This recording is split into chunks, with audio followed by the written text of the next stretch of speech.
I had a great relationship with my dad. I know that's not the experience for everyone that might be watching this. I know I'm one of the lucky ones. And in some ways, I was like him, and in other ways, not. For instance, my dad was a great athlete. I'm not. He was great in a room with strangers. I hate being in a room full of strangers. He was great in crowds. The bigger the crowd, the better. Me, I prefer to sit in a corner of the room with a close group of friends and having a great conversation. He was good working on cars. I can't work on cars, not at all.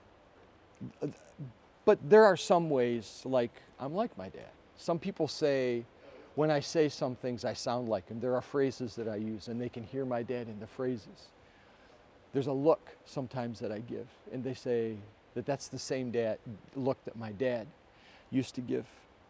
There are some other things, though, we have in common. We both love Christmas. My dad went crazy over Christmas. I like to go crazy over Christmas as well. He was a huge sports fan. He loved the Ohio State Buckeyes. He loved the Cleveland Browns, and he instilled a love for them in me. We loved watching high school sports together. There was hardly a year when I was growing up in junior high, high school, and even going home for college over Thanksgiving break, we'd drive over to the then Pontiac Silverdome and watch the high school state football championships, or we'd go to Chrysler Arena and watch the state basketball championships. We loved watching sports together. If there was a game, my dad wanted to be there. He didn't have to know who was playing in the game. He just wanted to be there. He loved soapbox derby. So did I.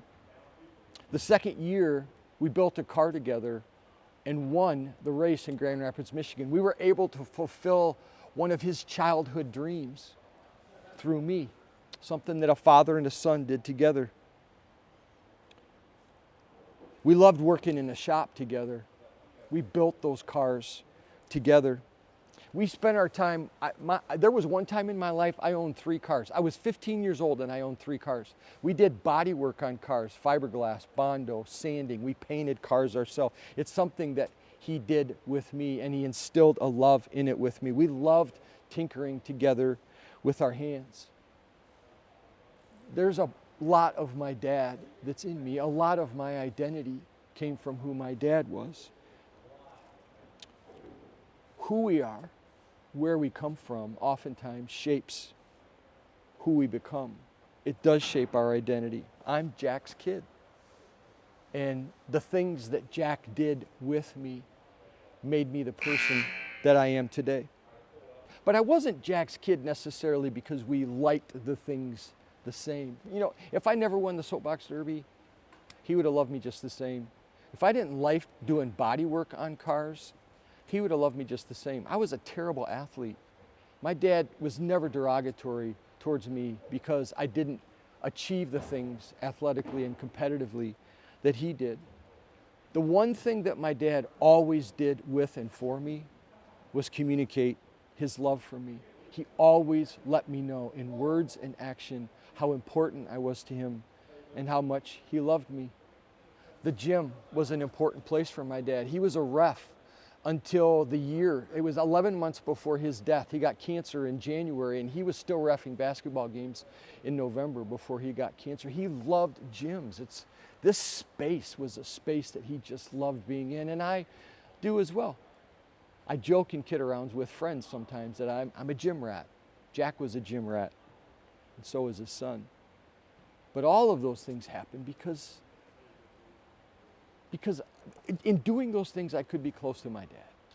I wanted to be with my dad because I knew when I was in those places and when I spent time with my dad, I always felt loved.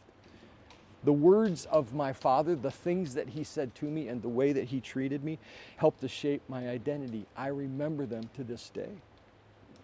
As important as it was for me to remember, it was just as important for Jesus.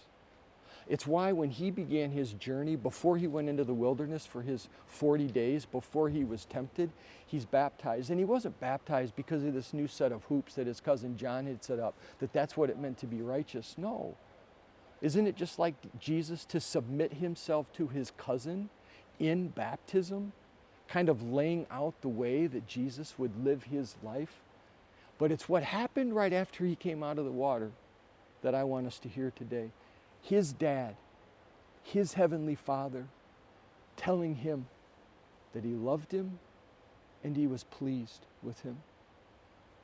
If Jesus needed to hear that from his dad, so do we. The Lenten journey begins there. It begins with our identity.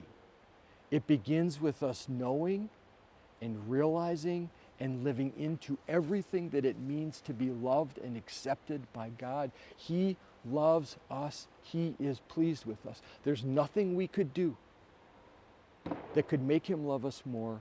There's nothing he could do that could make him love us less.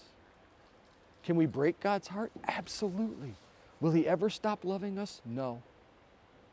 Because he created us and he made us and he knows the desires he has for us. He knows who he wants us to become. He knows what he wants us to do. That is our identity. Our identity is shaped in that. In that moment when Jesus came out of the water and his Father told him he was loved just like my dad told me I am, it's the same message that he has for us. As we begin the Lenten journey, we need to live as fully into this message as we can. That we are accepted and we are loved and we are God's kids.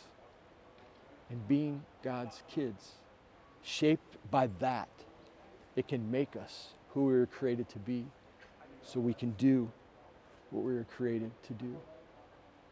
The words and the actions of my Father mattered to me and made me the man I am today. The words and the actions of our Heavenly Father and the things that he has done for us matter way more than that. May that soak deeply into our souls this Lenten season. Listen, know today and hear this.